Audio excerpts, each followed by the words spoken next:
memang buy the idea of sustainability, but kita terjemahkannya harus dengan Indonesia banget dong. Ya, Kan kita benar. ini punya indigenous heritage yang berbeda gitu ya. Tapi harus bisa disamakan, ya nggak bisa. Kita ini betul-betul negara kepulauan loh. This is my mom gitu ya. So kalau lu tanya gue ikan yang paling memorable gitu ya, this is the best. Jadi Pinter lu ya, habis strategik goreng, banget ya mikir. Halo semuanya, selamat datang di podcast Laut untuk Semua, episode 1. Kali ini kita sudah kedatangan salah satu orang penting. Wah, istimewa banget pokoknya nih. Namanya Budiman Goh. Wah, tapi beliau biasanya lebih seringnya dipanggil Pak Bud. Halo Pak Bud. hai, halo, halo, halo. Kita mulai dengan satu pertanyaan yang sangat template di mana semua orang selalu menanyakan ini. Are you okay? I'm good ya. Habis divaksin. Pegel-pegel nggak? Atau ada Enggak sesuatu sih, gitu? tapi saya oke sih. Enggak sampai ada katanya ada demam apa gitu enggak. Iya, Enggak sih. tes swab jadi semacam habit baru ya. Iya, kayaknya gitu ya. Ini lagi ribut soal harga PCR. Dan sebelum ini aja kita udah dicolok juga hidungnya Iya. untuk ya pokoknya kita ngikutin protokol Sure, kesehatan sure. lah ya. Iyalah.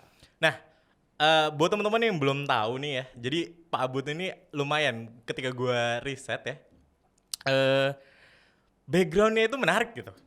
S1 IT di ITB, betul? Betul, S2-nya Industrial Engineering. betul. Habis itu kerja di big company jadi head of marketing. Iya. Kok bisa gitu Pak? Kenapa nggak jadi lanjut jadi engineer aja gitu kan? Pada saat itu. Sebenarnya sempat. Jadi waktu itu di HP itu pernah jadi software engineer sih. Oh gitu. Jadi waktu S1 lulus ya jadi software engineer. Terus habis itu karena lagi ngelit organisasi NGO begitu, saya pikir kan ini ya kayaknya perlu menyandang status mahasiswa nih supaya tidak dianggap pengangguran gitu ya. Jadi gua kuliah lagi S2 untuk untuk menjaga status supaya jangan dikira ini orang lulus S1 terus pengangguran jadi aktivis NGO gitu ya. Kayaknya nggak banget gitu kata orang kan. Jadi Tapi alasannya alih-alih langsung sekolah ya Pak? iya, gue alih-alih sekolah lah gue. Nah tapi kan menarik nih dari industri yang tadi gue sebutkan FMCG gitu di big company kan. Habis itu ya kita tahu lah big company yang udah gede kayak gitu tuh sistemnya udah kebentuk. Terus juga ya bisa dikatakan lah nggak terlalu ngebut gitu ya kayak. Nah sekarang jadi President of Aruna startup Pak. Kenapa? Apa yang bikin akhirnya Pak Budiman untuk oke lah gue terjun nih ke fishery industry startup? Jadi saya kayaknya berhutang banyak juga ke big corporation yang sudah membesarkan ya. Jadi banyak ada beberapa perusahaan yang memang sempat saya lalui korporasi gitu. Ya benar Mas. Jadi belajar banyak tentang sistem, tentang segala macam, tentang strategi, tentang segala macam itu di big corporation. Memang saya yakin bahwa ini akan menjadi modal ya ketika masuk ke startup industri yang katanya larinya lebih kencang itu kan. Ya memang pada kenyataannya begitu gitu, startup itu larinya lebih kencang. Jadi kalau saya selalu melihat bahwa ini bisa dikolaborasi sih antara lari kenceng dengan menerapkan sistem yang baik dengan strategi. Bedanya kan cuman yang ini speednya misalnya 3 tahunan, ini jadi 3 bulanan kan gitu doang. Iya benar. Dan lebih banyak evaluasi sistem, Sure, betul. gitu kan. Tapi, nah ini juga menarik nih. Awal mula ketemu founders Aruna itu gimana Pak? Wow, that is like 5 years back from now. Ya, jadi kayak 5 tahun lalu saya ketemu dengan Farid, Daka, Uut gitu ya. Culun-culun, kayaknya masih kuliah belum lulus. belum lulus. Jadi mentor berarti. Iya, ngobrol yang sangat intensif sekali soal laut ya. Saya terus terang kenapa dengan laut ini punya ketertarikan yang cukup dalam, karena selain itu dikenalkan oleh salah satu teman ya. Jadi 3 founder bertemu saya itu karena dikenalkan. Wow, we challenge a lot of things. Menurut saya sih itu mind blowing banget ideationnya dan sebagainya. Ya kita saling challenge, artinya saya juga men-challenge balik karena waktu itu Mas Farid Waktu pas interestingnya itu satu poin yang bikin kayak oh menarik banget nih.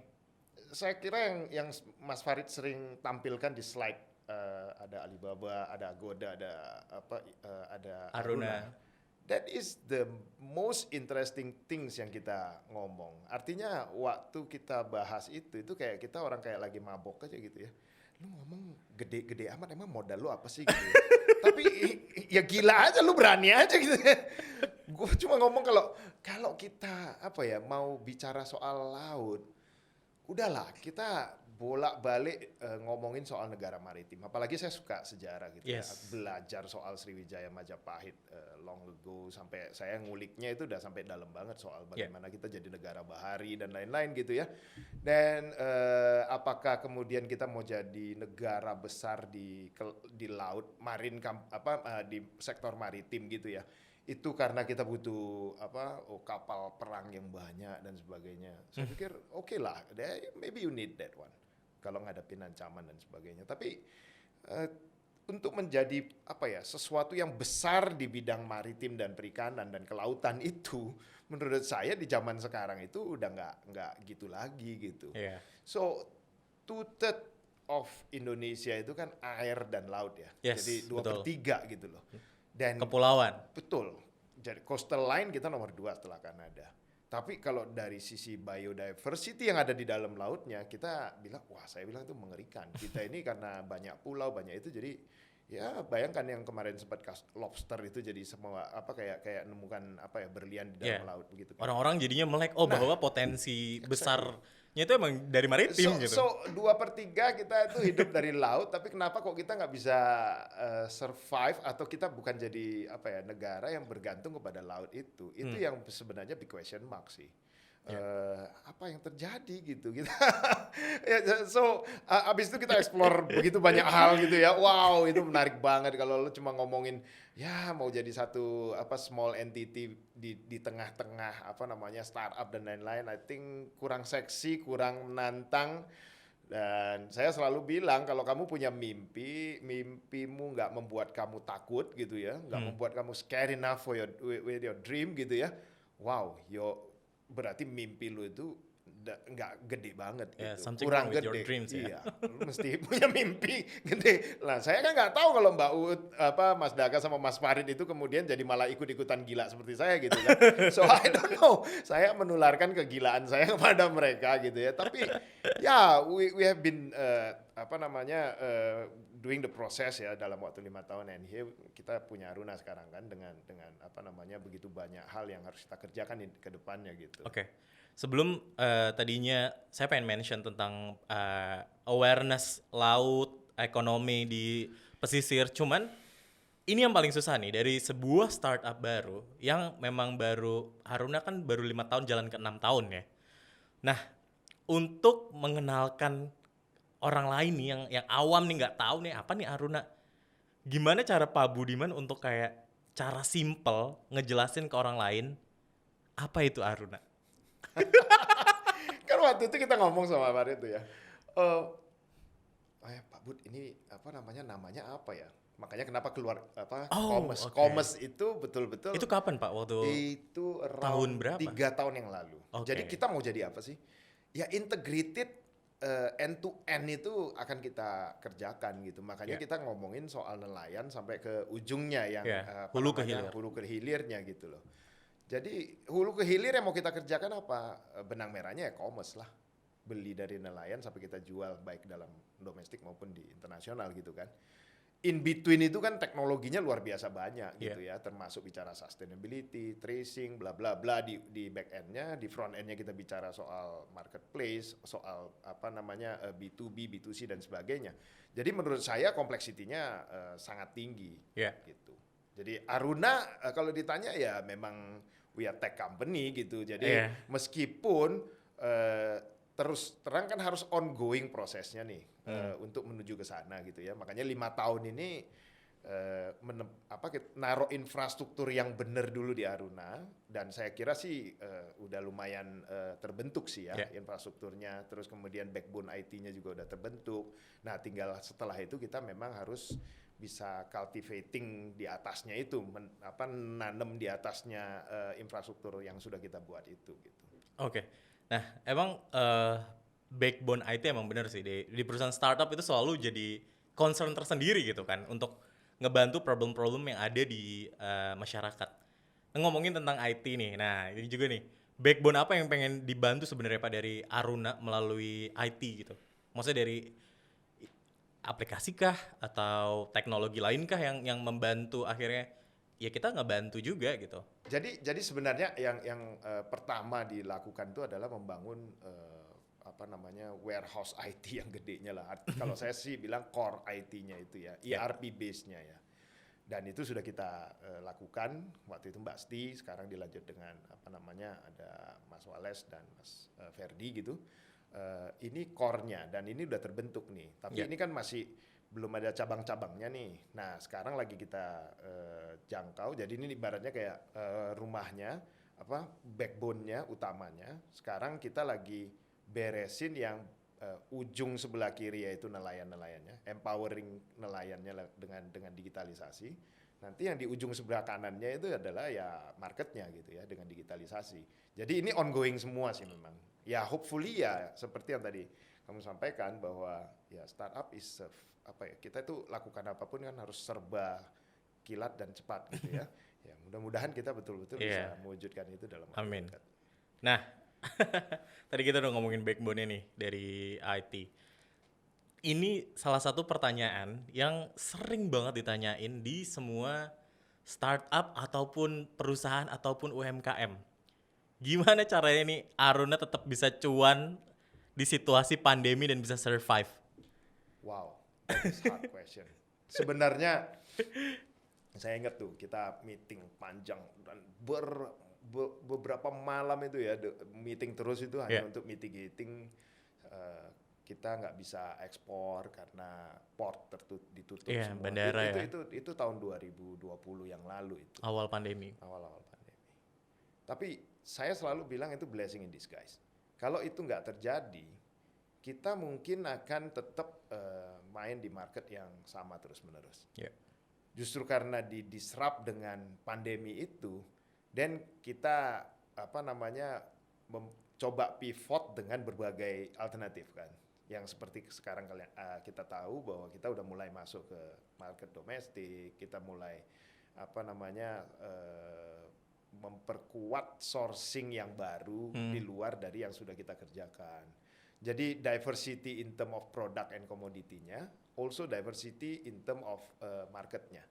Jadi market yang tadinya lebih banyak export oriented, kita sekarang udah lihat Aruna udah mulai bergeliat di e-commerce lah, yang baik yang domestik B2B, B2C. Saya rasa bahwa itu harus kita akui blessing in disguise dari kondisi pandemi yang kita hadapi pada zaman itu gitu ya. Ya sekarang berketerusan. So I mean that is the beauty of startup. You cannot make it like in the corporate gitu ya. Bisa cepet banget melakukan itu. Tapi kalau startup ya itu within days kita then we have to switch, we have to do the pivot, dan kita bisa eksekusi itu dalam waktu yang begitu cepat. Berarti sekarang sebelumnya Aruna tuh lebih fokusnya ke market internasional, dan akhirnya pas pada saat pandemi mulai deh tuh masuk ke strategi market domestik seperti itu Pak. Nah cuman ini juga lumayan big question mark ya di otak saya gitu. Nah sedangkan masyarakat Indonesia tuh ya lebih sering tuh makan, kita bisa bilang lah, kita pungkiri lah. Dalam seminggu teman-teman pasti makan lebih sering di meja makannya ayam. Bener gak sih? Tempe, kayak gitu-gitu lah. Itu sering banget gitu. Nah, gimana caranya Aruna bisa ngasih awareness supaya sering konsumsi ikan dan bahwa ini tuh jadi sebuah habit baru gitu? Ini justru kalau ditanya Pak Bud nih mau nyemplung di perikanan ini apa sih hitungannya itu apakah apa ya kalau bahasa Jawanya cucuk enggak gitu atau cuan lah kalau bahasa Cinanya gitu ya. Cuan apa enggak sih sebenarnya nyemplung di situ. Saya masuk kepada tahapan yang sangat serius di urusan ini ketika waktu Aruna itu first launching pendanaan awal tuh ya. Ya. Itu ada ibu apa saya lupa, ibu Nimi atau ibu apa dari masyarakat perikanan Nusantara kalau nggak salah gitu ya. Saya lupa lah detailnya, tapi dia mengutarakan bahwa konsumsi ikan kita itu jauh di bawah negara-negara betul. lain, ya kan? Nggak usah jauh-jauh dengan tetangga kita Singapura aja kita di bawahnya gitu ya. While sebenarnya kalau kita mau jujur bahwa protein itu ya tertinggi itu ya adanya di ikan gitu ya. Nah, semua hasil bahkan kalau saya udah sekarang nyelam seperti ini kan udah lama saya ngulik semua itu saya bilang the future superfood itu justru malah ada dari laut gitu. Superfood itu kayak mikroalge dan lain-lain gitu betul. ya. Gila kan saya bilang negara dengan 2/3 laut gitu ya, dan konsumsi ikan di bawah rata-rata negara lain. Gak usah ngomong Jepang yang sudah pasti begitu. Ini mau jadi apa gitu kan? Dan kita lihat bahwa salah satu yang bisa bikin IQ naik tinggi itu kan protein tuh. Sampai saya bilang bahwa sebenarnya kita harus bersama-sama mengusung revolusi protein dengan ikan, dengan makan ikan. Justru ini bukan PR-nya Aruna sendiri ya? Bukan, harus bersama-sama pemerintah dan semua startup atau semua orang yang memang bergerak di bidang perikanan ini meningkatkan konsumsi per kapita kita di ikan, itu akan trickle down effect-nya banyak banget. Jadi misal nih ya, kesejahteraan nelayan kita akan tumbuh. Karena bayangkan kalau konsumsi kita bisa naik aja sekian persen gitu ya, itu kan langsung nyundul tuh. Nah kalau sekarang kan jelas-jelas ya nangkep kalau ada pasar ekspor atau ya cuma memenuhi konsumsi domestik yang kecil gitu ya. Jadi ini PR yang menurut saya justru very beginning, karena yang paling awal tuh harus di sini. Bagaimana kita bicara soal sustainability issue yang begitu jauh. Kalau saya mengatakan begini sama Mbak Ud kemarin itu waktu kita diskusi, Ud, kita mikirnya begini loh, ngomongin sustainability itu memang dalam roadmap kita kan pasti ada. Tapi gimana orang diajak ngomong sustainability while perutnya masih kosong? Nelayan itu, komunitas-komunitas yang di pesisir itu, kalau income per kapitanya masih rendah gitu ya, gimana kita bisa mengencourage mereka untuk ngerti soal sustainability? Betul sih. Memahami itu. Bagaimana kita bisa mendorong supaya anaknya harus lulus SMA atau kuliah, kalau perlu education level di pesisir itu komunitasnya naik. Kalau dia masih urusin perut dan dia harus panggil anaknya yang sudah akil balik itu harus ikut melaut misalnya begitu ya. So there's a lot of things, saya bilang ini PR utama. Nah termasuk related tuh tadi itu kan revolusi protein tadi. Kalau konsumsi perikanan kita naik, sebenarnya kan kesejahteraan itu akan muncul dengan sendirinya. Betul. Gitu ya. So ini kayak bola yang berputar. Nah, kehadiran Aruna menurut saya itu adalah bagian terpenting dari upaya ini. Jadi kita ngurusin revolusi protein itu harus ada edukasi ya, termasuk melalui podcast seperti ini kita harus mengedukasi masyarakat. Hey, come on, makan ikan tuh proteinnya tinggi. Bukan cuma itu. Kalau kalian tahu pelagis itu kan kaya dengan kolagen dan lain-lain. Untuk awet muda dan sebagainya, untuk omega kulit 3. lebih baik ya, omega dan sebagainya, omega 3 dan sebagainya. Itu menurut saya nutrisinya kan luar biasa. Betul. Gitu ya. Nah, ngapain nyari yang jauh-jauh gitu? Itu di depan mata. Bayangkan saya tuh dulu waktu ketemu dengan Mas Warid CS itu, saya bilang saya belum pernah baca di koran headline harga ikan melonjak. Sehingga seluruh headline berita di koran-koran gede itu nulisin soal ikan harganya mahal dari 35.000 menjadi 100.000 misalnya ya. Tapi begitu harga daging melonjak, semua koran headline. So, mau ngomong apa soal jangankan daging Pak, telur, cabe. That's why. So I mean gimana sih 2/3 negara ini kan ada di laut gitu ya, dan Kalau mau bicara soal apa namanya membuat negara ini makmur maju ya, lu utilize that 2/3 lahan yang ada yang laut itu kan, Ya. dengan segala komoditi dan biota laut yang ada di dalamnya. Nggak pernah ada di berita. Saya bilang, waduh, ini kan kayak jauh panggang dari api ya. Kita mau ngomong soal negara maritim, negara kelautan, tapi kok nggak pernah terwujud. Apakah negara ini berpikir bahwa negara maritim kelautan itu memperbanyak armada perang dari kapal selam sampai, dan sebenarnya bukan kapal selam yang di Palembang itu ya, tapi kapal selam apa itu gitu ya. Padahal kan yang benar itu adalah Aruna itu ngelihat ini source, tapi masa Aruna main di kapal-kapal perang lagi kan, enggak gitu kan. So sebagai anak muda saya pikir ya mereka nelayan komoditi laut ini harus didigitalisasi.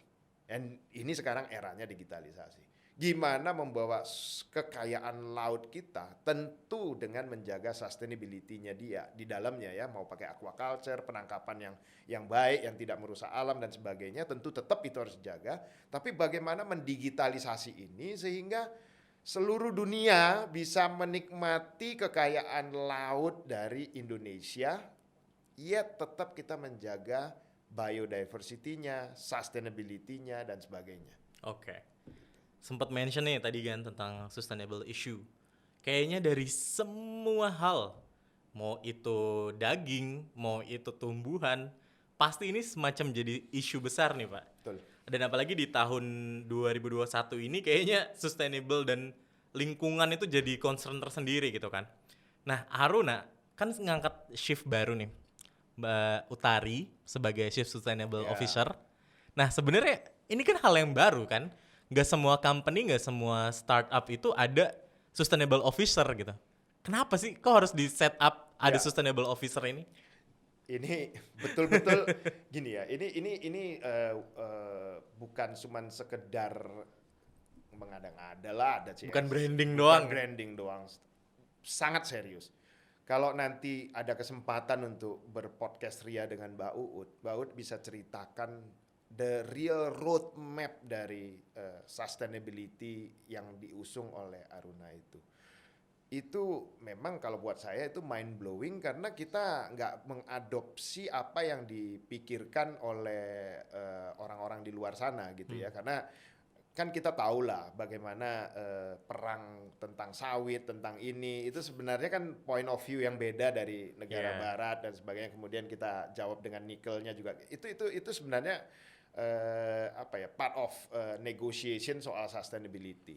Semua orang lihat sustainability itu dengan kacamata yang berbeda-beda. Betul. Nah, kalau kita put the standard yang dari Eropa dan lain-lain, tiba-tiba langsung di Indonesia gitu ya, saya lihat akan kalau nggak ada bridgingnya gitu menuju ke sana, itu pasti akan shock. Karena semua harus standarnya di sana. Saya dulu juga sempat ikutin perdebatan panjang IEEE, itu standar di Eropa dengan ICE dan sebagainya itu. Itu kan semua negara termasuk ya. Betul. Kenapa kok ada ISO di sini dan ini di sini ada BRC dan sebagainya. Itu kan semua grup itu pengen memaksakan standarisasi soal sustainability. Dan kita memang buy the idea of sustainability, but kita terjemahkannya harus dengan Indonesia banget dong.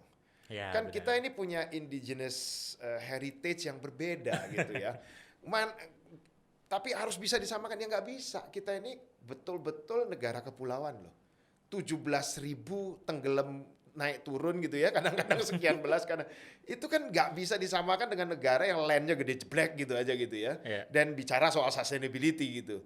Ini gimana bicara soal sustainability kalau kita punya masyarakat pesisir itu begitu banyak, bahkan buang sampah di laut, di pantai dan sebagainya, itu perlu diedukasi gitu. Kita bicara sustainability yang jauh, yang di depan mata ini pelan-pelan harus diberesin, tapi dengan massive approach gitu ya. Dengan adanya Aruna, kita berharap bahwa ini kita bisa tuangkan dalam satu peta besar.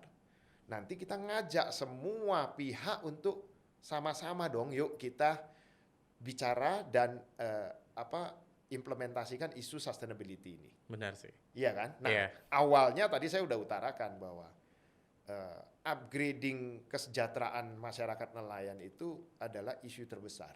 Karena ketika kamu Perut perutnya ya, Pak? kosong, mau diceramahin soal apapun, Mau ada aturan apapun ya. udah bubaran. Makanya sekarang kenapa kok dibilang PPKM itu ada yang ribut dan sebagainya. Karena urusannya kalau ada perut, repot. Makanya pertama harus diberesin dulu adalah gimana ningkatin kesejahteraannya. Nah itu yang peranannya Aruna dengan apa namanya community development yang ada di dalam apa namanya organisasi Aruna yang nanti bisa juga diundang untuk bicara dan cerita soal apa sih yang dikerjakan. Sustainability. Iya kan Komdev apa kita basically menyasar dua aspek. Satu aspek soal kesejahteraan ekonomi.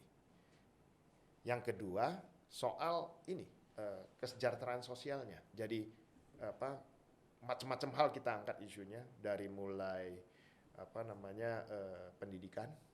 Okay. Jangan sampai apa namanya masyarakat pesisir itu pendidikannya nggak lebih tinggi lagi. Betul. Sehingga kita bisa menghasilkan banyak apa orang-orang terpelajar dari masyarakat pesisir yang kemudian bisa mengangkat lagi kehidupan di masyarakat pesisir. Aset masa depan ya. Iya, dan banyak isu kan tentang ibu apa namanya mortality dari kelahiran apa orang melahirkan dan sebagainya. Jangan berpikir ini masih kayak lu kok masih ngomongin yang kayak beginian? Ya kenyataannya memang kita harus men-touch urusan-urusan seperti ini. Iya. Ya bayangkan gitu ya, sana bicara soal sustainability, nginpol ini.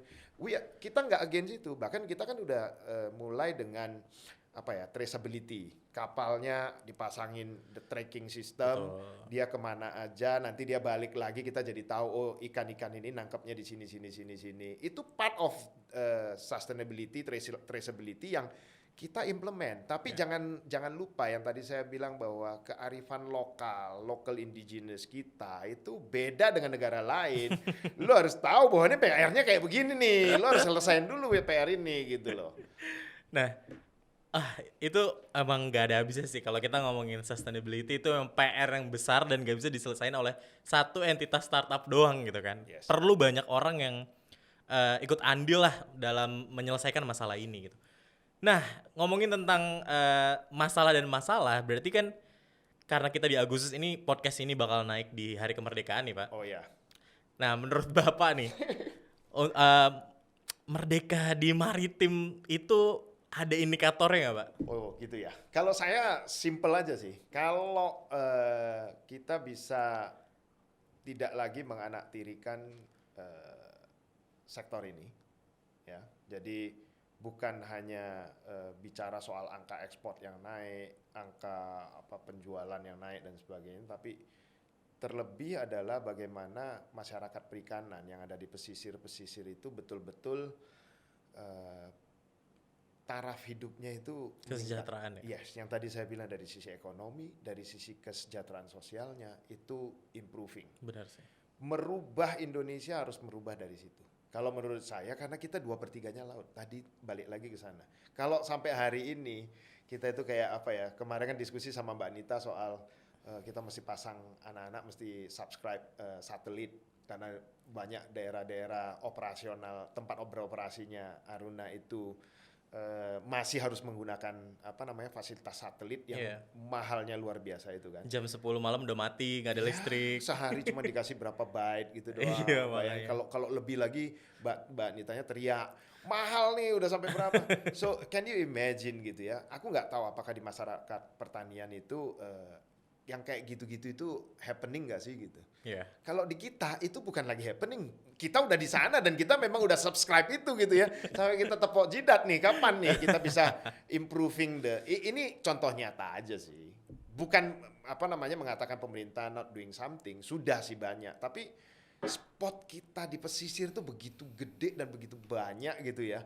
Yang perlu diangkat. Menurut saya kan itu yang menariknya kan di situ gitu ya. Jadi jangan ya teman-teman nanti kalau yang orang apa namanya teman-teman yang di kota yang nggak pernah tahu kok bisa sih Mas Budiman ngobrol soal apa namanya ada tempat nelayan yang sampai harus pakai satelit untuk bisa berkomunikasi dan mungkin belum pernah tahu ada lokasi seperti itu. Boleh deh sekali-sekali magang di Aruna.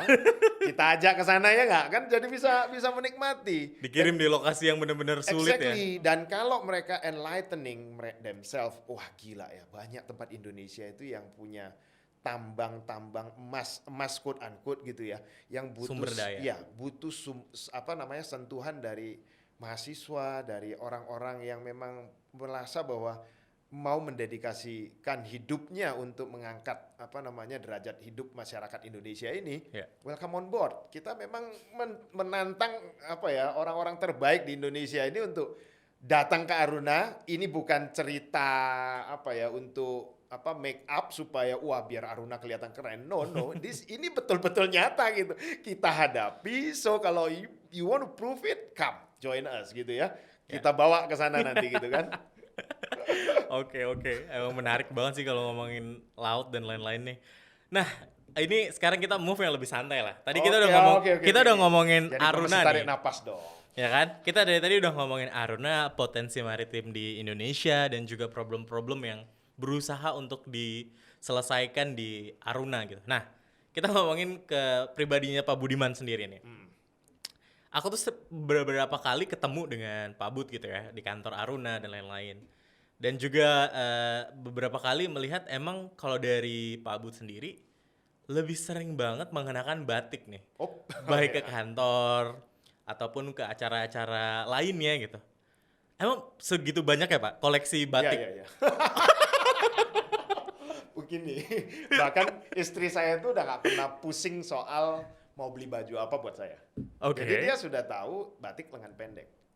Oke. Dan buat Biasanya kan kalau bapak-bapak senengnya yang lengan panjang. enggak, saya justru nggak pernah ganti dan memang batik lengan pendek. Dia mau beliin nggak beliin pun tetap baju saya batik lengan pendek. Mau di occasion apapun biasanya saya milih itu karena gampang. Saya kan pernah lihat videonya siapa Zuckerberg yang pakai Abu-abu. Iya kan. Baju kaos gitu ya. Waktu ditanya kenapa sih lu kok kaosnya itu melulu nggak pernah ganti ya? Enggak, selosin ada di rumah gitu kan.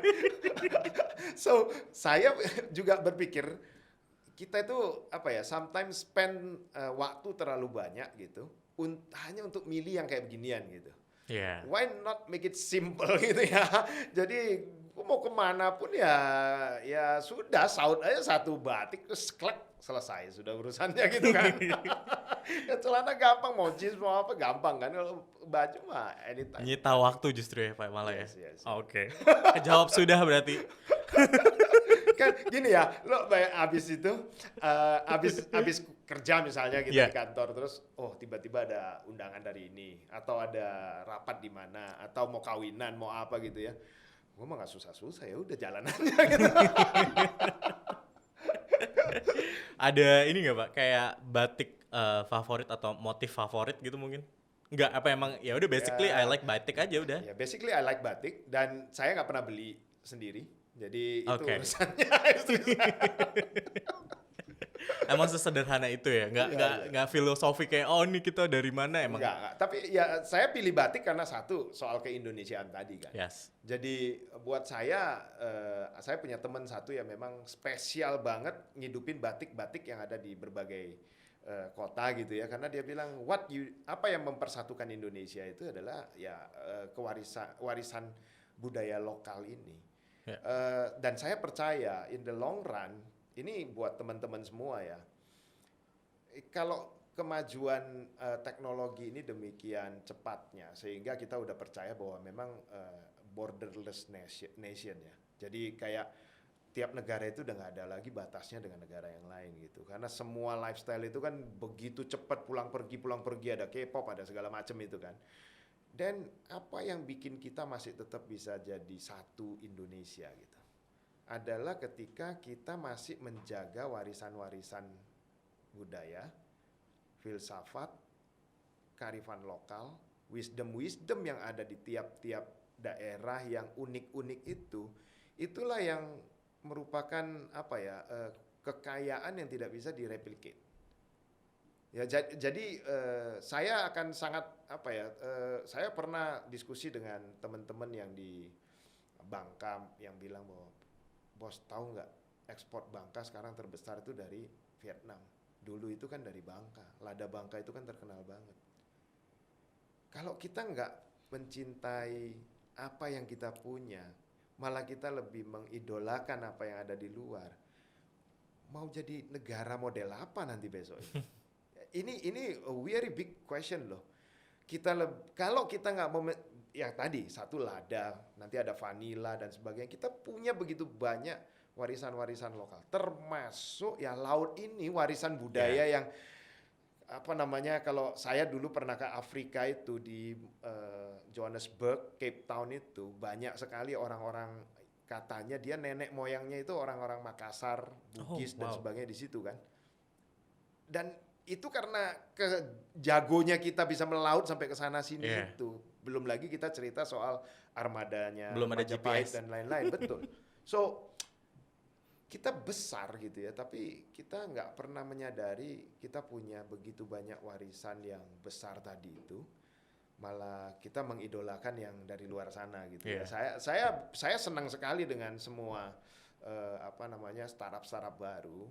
Sampai suatu ketika saya pernah ditanya, Pak Budiman mengcopy startup, ide-ide startup dari apa US, dari mana-mana gitu ya. Saya bilang sebenarnya gini, basic knowledge-nya itu semua memang ya namanya negara mana yang paling maju dan apa kita harus pelajari. Tapi whatever the startup yang lahir di Indonesia, saya encourage teman-teman yang ada yang bikin startup di Indonesia nih ya, find opportunity-nya, berlian-berlian yang bisa kamu gali di negara kita dong.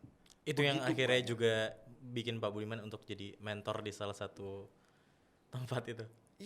Iya betul. Dan itu jadi waktu bicara soal laut yang kayak gini-gini, saya bilang armada laut itu mesti ada apa namanya, untuk jadi negara maritim kita harus punya armada perang di laut yang gede. Saya bilang enggak, sekarang kamu harus butuh satelit yang murah, yang bisa nge-scan semua kapal yang pakai AIS atau tidak, itu sonarnya itu ya, apa namanya, atau tidak, lu bisa tahu. Itu caranya gimana? Ya lu mesti bikin satelit. Loh, sekarang nggak ada Indonesia, nggak ada. Kita semuanya beli sana. Dan saya set up dengan teman-teman Starensat untuk mewujudkan itu.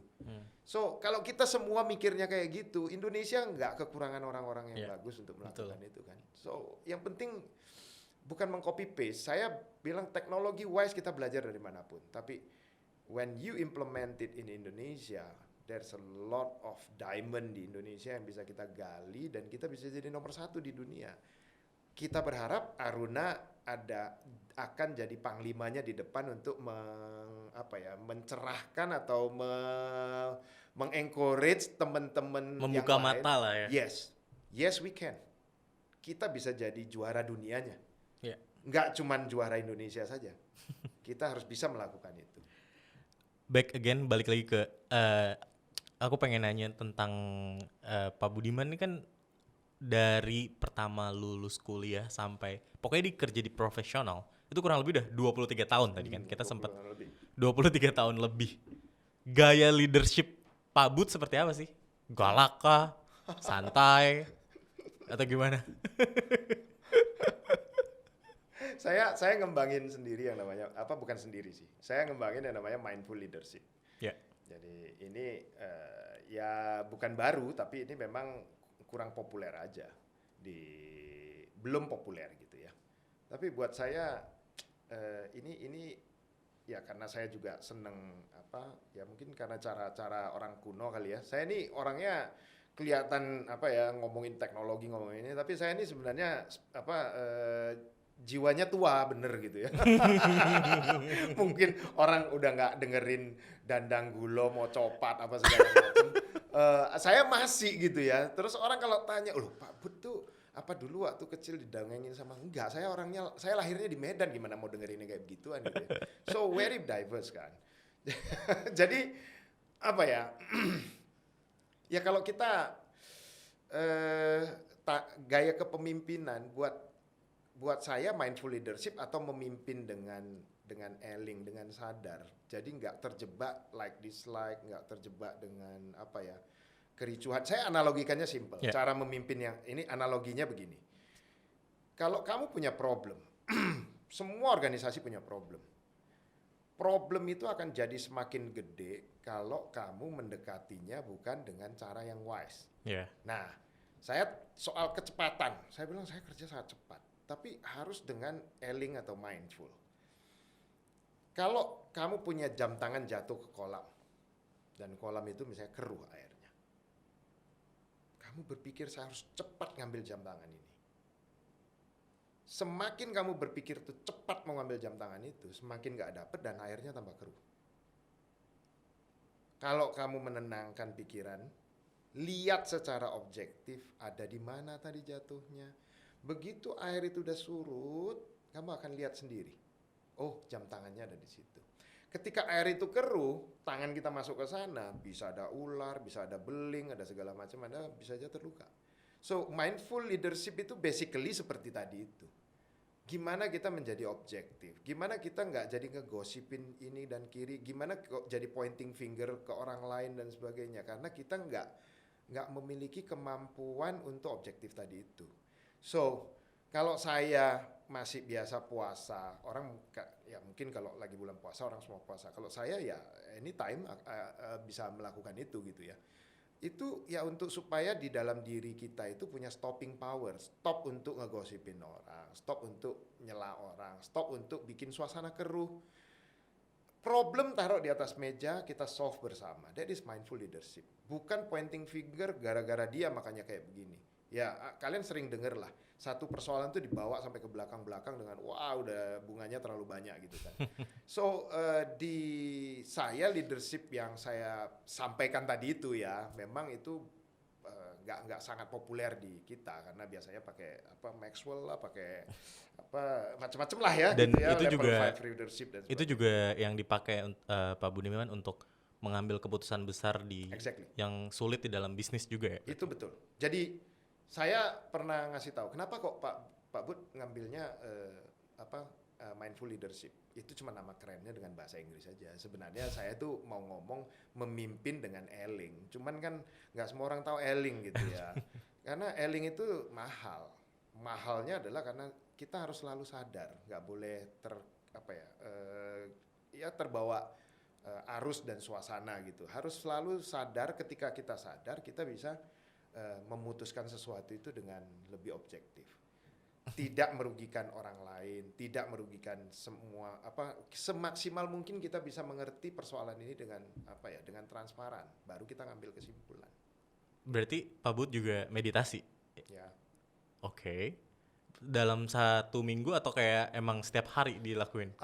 Sudah agak susah karena kalau ini kan agak sensitif karena kadang-kadang orang berpikir ini pasti ada hubungannya dengan religion dan lain-lain.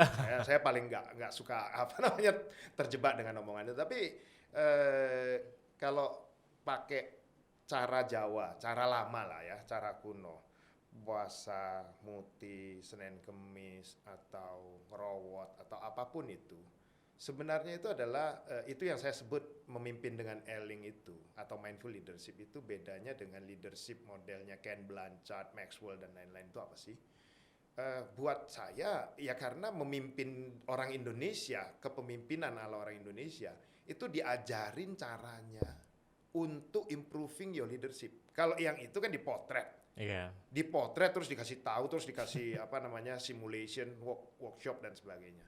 Kalau cara Indonesia itu memang continuous dan sustain. Selama kita praktekkan itu terus, kita akan punya wisdom. Kita punya, kalau kalian bawa mobil, ada gas, ada remnya. Kalau kita nggak pernah melakukan laku gitu ya, laku itu punya punya tekad untuk praktek gitu ya, mempraktekkan laku tadi itu. Kita nggak punya stopping power. Ya, benar. Jadi sebenarnya ketika kita makan dengan serakah tanpa mikir orang lain dan sebagainya itu kan sebenarnya itu akan terwujud dengan apapun yang kamu kerjakan ya bakalan seperti itu. Kamu nggak peduli orang lain dan sebagainya. Tapi ketika kamu makan pun kamu mikir, oh ya, yang masuk ke mulut saya ini harus berguna untuk orang banyak dan seterusnya dan seterusnya. So kamu akan jadi wise banget ketika mau mengambil keputusan apapun. Yang jelas keputusan itu tidak boleh merugikan orang lain. Ya, basically emang mindfulness di segala bidang aja Yes. untuk Dan kita itu sudah ngejalanin nggak hidup. bisa. Betul. Jadi nggak ada ceritanya meditasi yang sejam sehari atau sekian. Tapi bagaimana itu diimplementasi di dalam kehidupan sehari-hari. Gitu aja Oke. sih. Nah, ini nggak kerasa kita udah sejam. Cuman ada bener beberapa questions terakhir nih, Pak. Wah, apa tuh? Sebelum kita nanti ada tiga pertanyaan template untuk bintang tamu yang nantinya datang ke Laut Untuk Semua. Aku pengen nanya dulu nih, di Pak Bud nih, sebelum pensiun sama sesudah pensiun ada goals tersendiri nggak sih? Biasanya kan kalau orang kayak, kalau misalkan, aku pengen di New Zealand untuk menikmati ini hamparan padang di sana gitu. Nah, kalau Pak Bud ada nggak sebelum pensiun apa goalsnya dan sesudah pensiun? Saya nggak pernah berpikir soal pensiun atau tidak pensiunnya. Oke. Jadi just going on like this and mencerahkan orang. Ya saya sendiri harus terus belajar dan saya nggak selalu yang ngajar gitu ya. Saya juga ngobrol dengan siapapun justru saya malah belajar banyak hal gitu. So I will keep learning, I will keep teaching. Ya. Karena kalau cuma teaching tanpa learning kan ilmunya kosong tuh. Jadi harus dua-duanya dan kalau ditanya sampai kapan I never know when. Jadi terus saja tapi bukan dengan cara yang di kelas atau apa. Saya lebih sukanya ya ngobrol dan makin lama makin tahu ini bahan baku yang bagus nggak untuk bisa ngangkat beban yang 10 kali yang dia kerjakan sekarang. Makin lama makin tajam. Oh ini ada orang yang kayak begini. Ini oke. Ini bisa ke sini, ini bisa ke situ. Gitu ya. Jadi saya tugasnya tadi selain dengan teman-teman Aruna kita membesarkan Aruna, ya saya senang untuk melihat banyak anak-anak muda yang baru-baru, yang fresh grade atau yang memang masih muda-muda itu karena zaman saya dulu saya nggak bisa melakukan itu. Ya, informasinya terbatas ya, Pak. Satu, informasi terbatas, kedua kondisi saat itu apa yang bisa kamu lakukan? Bukan soal bahwa keluarga saya bukan keluarga konglomerat, bahkan even sangat-sangat sederhana gitu ya. Tapi memang ya pada saat itu nggak ada tuh yang namanya inovasi-inovasi bisa diciptakan kalau nggak lewat perusahaan-perusahaan besar gitu ya. Ya, so memang serba terbatas lah. Apalagi kalau zaman saya itu ya semua orang pengen jadi PNS kali ya. Ini malah Pak Bud malah terjun dari big company ke startup. Ya jadi melawan arus ya. Melawan arus ya. Gitu. Oke. Jadi nggak ada timeline untuk bawa pensiun mau menikmati ini. Saya menikmati apa yang saya kerjakan sekarang lebih daripada orang lain. Jadi mau kayak berlibur ke Alaska apa lah. Tapi saya pasti akan ada dan saya berterima kasih karena selama menjalani hidup sampai sejauh ini gitu ya. Walaupun saya nggak pernah mimpin akan ke mana gitu ya. Tapi banyak tempat yang sudah saya jalanin. Kalau Indonesia sih udah nggak usah tanya ya. Oke. Nah, ngomong-ngomong tentang itu, kita lari langsung ke 3 pertanyaan yang akan kita tanyakan terus ke bintang tamu yang nantinya akan kita undang nih. Yang pertama kita ngomongin tadi, traveling. Ada nggak Pak Bud rekomendasi wisata laut terbaik yang pernah dikunjungin di Indonesia? Waduh, kalau saya agak anti mainstream. Pasti datangnya ke tempat-tempat yang kalaupun kampung nelayan, tempat yang wisata laut gitu ya. Saya pasti lebih akan ya udah biar anak-anak ke sana atau istri atau apa. Saya pasti akan lari ke kampung-kampungnya, lihat itunya gitu ya. Jadi mungkin kalau dibilang tempat wisata saya banyak pergi ke Lombok, ke mana-mana. Justru gitu human ya. interest-nya ya, yang di saya justru pengen tahu bagaimana mereka kehidupannya, bikin apa mereka. Oh, ada yang jemur ikan teri dan sebagainya. Saya ngelihat ngelepas duri dari ikan bandeng itu kayak gini ternyata ya, digoyang-goyang dia apa. So, nggak persoalan fenomena alamnya menarik. Ya itu bagus. Karena mungkin hidup dari dunia digital gitu ya. Saya bilang udahlah nanti nonton 3D-nya aja. Banyak orang yang ngevlog ya Pak ya. Iya kan gua bilang yang lu nggak bisa itu adalah kalau lu ke kampungnya, ke community-nya itu lu nggak bakalan ke sana kan. Kalau yang soal itunya mah lu lihat aja di 3D. Oke, pertanyaan nomor 2 nih. kita bahas tentang food atau makanan. Makanan seafood favorit Wow. versi Pak Bud. This is very interesting. Nanti kalau saya di Semarang sama teman-teman tuh bikin resto lobster karena namanya after break ya. Itu untuk apa sih? Sebenarnya kita pengen ini lobster kenapa pada dikirimin keluar? Orang Indonesia mau makan lobster aja kayaknya udah kayak barang mewah banget sih. Betul. So saya bilang, dah kita bikin. Harus orang Indonesia makan lobster. Orang hidupnya di Indonesia, kenapa lu malah diekspor semua kemana-mana sih? Betul, karena Indonesia itu betul-betul surganya lobster kan? Iya. Kita juga Aruna ngirim lobster gitu kan? Tapi kenapa gue mau makan lobster aja kok kayaknya barang mewah banget? Kenapa nggak seafood di pinggir jalan itu yang pakai tenda itu jual lobster gitu ya? Yeah. So ini saya bilang wah ini. Tapi terus terang kalau lu tanya bahwa ini makanan seafood yang paling favorit apa ya? Sampai hari ini kalau saya ditanya ikan dan lain-lain, saya bilang nggak ada satupun yang melebihi memori saya ketika saya masih kecil. Saya taunya di sini itu nama ikannya itu ikan parang. Ikan parang. Namanya ikan parang. Itu ikan bukan soal favoritnya, tapi the story behind. Ibu saya itu kan ya namanya keluarga middle low gitu ya, kerja terus sama bapak saya kan. Anak ini masih kecil-kecil, saya bertiga dengan saudara-saudara saya. Kalau ngurusin anak kecil itu kan susah kan.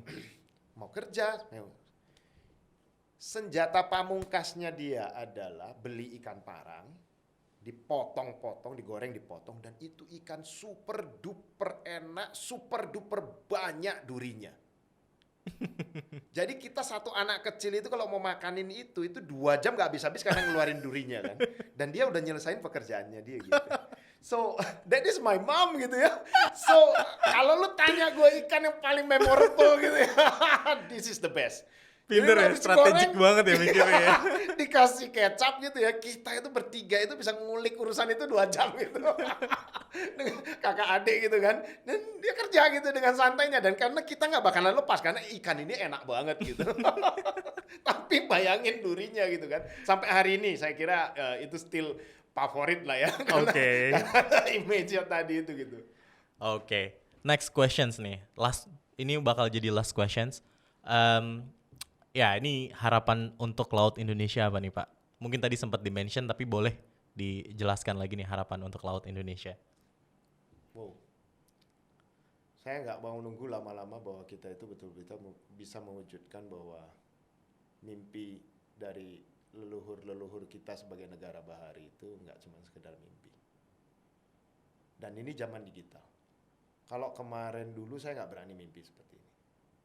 Tapi sekarang kita berani bermimpi bahwa kita bisa membawa kehebatan Laut Indonesia itu menjadi mendunia. Dan orang-orang dunia harus tahu bahwa yes, kita ini negara maritim, kita ini negara kelautan, bukan karena angkatan perang kita, tapi karena biodiversity kita, bagaimana kita ngelola laut kita dengan baik, dan kita bisa menjadi pemain nomor 1 di dunia di bidang kelautan ini. Wow. Thank you banget Pak Budiman, ini benar-benar menginspirasi banget teman-teman. Semoga tadi obrolan kita selama kurang lebih sejam ya, bisa teman-teman ambil manfaatnya dan bisa diimplementasikan ke dalam kehidupannya sehari-hari. Sekali lagi thank you banget Pak Bud. Sampai berjumpa di episode berikutnya teman-teman. Bye. Bye.